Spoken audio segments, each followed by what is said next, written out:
not come without my stick to look at it, for the front was inlaid with two fiery dragons, and a glass which distorted everything, making even Annie look hideous; and when it was opened, a woman's skeleton, all in white, revealed itself, in the midst of three standing women. "It is only to keep my best frocks in shape," Annie had explained to me. "Hanging them up does ruin them so. But I own that I was afraid of it, John, until I had got all my best clothes there, and then I became very fond of it. But even now it frightens me sometimes in the moonlight." Having made poor Ruth a little cheerful, with a full account of all Annie's frocks, material, pattern, and fashion, of which I had taken a list, for my mother and for Lizzie, lest they should cry out at man's stupidity about anything of real interest, I proceeded to tell her about my own troubles, and the sudden departure of Lorna, concluding with all the show of indifference which my pride could muster, that now I never should see her again, and must do my best to forget her, as being so far above me. I had not intended to speak of this, but Ruth's face was so kind and earnest that I could not stop myself. "You must not talk like that, Cousin Ridd," she said, in a low and gentle tone, and turning away her eyes from me. "No lady can be above a man, who is pure and brave and gentle. And if her heart be worth having, she will never let you give her up, for her grandeur and her nobility."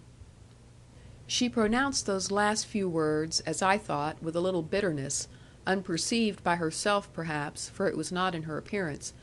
But I, attaching great importance to a maiden's opinion about a maiden, because she might judge from experience, would have led her further into that subject; but she declined to follow, having now no more to say in a matter so removed from her. Then I asked her full and straight, and looking at her in such a manner that she could not look away, without appearing vanquished by feelings of her own, which thing was very vile of me, but all men are so selfish. "Dear cousin, tell me, once for all, what is your advice to me?" "My advice to you," she answered bravely, with her dark eyes full of pride, and instead of flinching, foiling me, "is to do what every man must do, if he would win fair maiden. Since she cannot send you token, neither is free to return to you, follow her, pay your court to her, show that you will not be forgotten; and perhaps she will look down, she will relent to you." "She has nothing to relent about. I have never vexed nor injured her. My thoughts have never strayed from her. There is no one to compare with her." "Then keep her in that same mind about you. See now, I can advise no more. My arm is swelling painfully, in spite of all your goodness, and bitter task of surgeonship. I shall have another poultice on, and go to bed, I think, Cousin Ridd, if you will not hold me ungrateful. I am so sorry for your long walk. Surely it might be avoided. Give my love to dear Lizzie. Oh, the room is going round so!" And she fainted into the arms of Sally, who was come just in time to fetch her.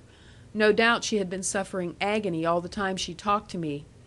Leaving word that I would come again to inquire for her, and fetch Kickums home, so soon as the harvest permitted me, I gave directions about the horse, and striding away from the ancient town, was soon upon the moorlands. Now, through the whole of that long walk, the latter part of which was led by starlight, till the moon arose, I dwelt, in my young and foolish way, upon the ordering of our steps by a power beyond us. But as I could not bring my mind to any clearness upon this matter, and the stars shed no light upon it, but rather confused me with wondering how their Lord could attend to them all, and yet to a puny fool like me, it came to pass that my thoughts on the subject were not worth ink, if I knew them. But it is perhaps worth ink to relate, so far as I can do so, mother's delight at my return, when she had almost abandoned hope, and concluded that I was gone to London, in disgust at her behaviour. And now she was looking up the lane, at the rise of the harvest moon, in despair, as she said afterwards. But if she had despaired in truth, what use to look at all? Yet according to the epigram made by a good Blundellite, "Despair was never yet so deep, in sinking as in seeming. Despair is hope just dropped asleep, for better chance of dreaming." And mother's dream was a happy one when she knew my step at a furlong distant, for the night was of those that carry sound thrice as far as day can. She recovered herself, when she was sure, and even made up her mind to scold me, and felt as if she could do it. But when she was in my arms, into which she threw herself, and I, by the light of the moon, descried the silver gleam on one side of her head, now spreading since Annie's departure, bless my heart and yours, therewith, no room was left for scolding. She hugged me, and she clung to me, and I looked at her, with duty made tenfold, and discharged by love. We said nothing to one another, but all was right between us. Even Lizzie behaved very well, so far as her nature admitted, not even saying a nasty thing all the time she was getting my supper ready, with a weak imitation of Annie. She knew that the gift of cooking was not vouchsafed by God to her, but sometimes she would do her best, by intellect, to win it. Whereas it is no more to be won by intellect than is divine poetry. An amount of strong quick heart is needful, and the understanding must second it, in the one art as in the other. Now my fare was very choice for the next 3 days or more, yet not turned out like Annie's. They could do a thing well enough on the fire, but they could not put it on table so, nor even have plates all piping hot. This was Annie's special gift, born in her, and ready to cool with her, like a plate borne away from the fireplace. I sighed sometimes about Lorna, and they thought it was about the plates. And mother would stand and look at me, as much as to say, "No pleasing him."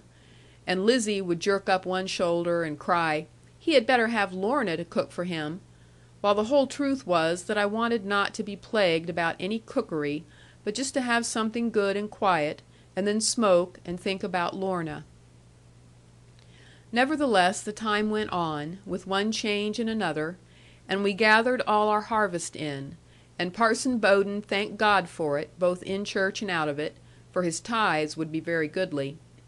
The unmatched cold of the previous winter, and general fear of scarcity, and our own talk about our ruin, had sent prices up to a grand high pitch, and we did our best to keep them there.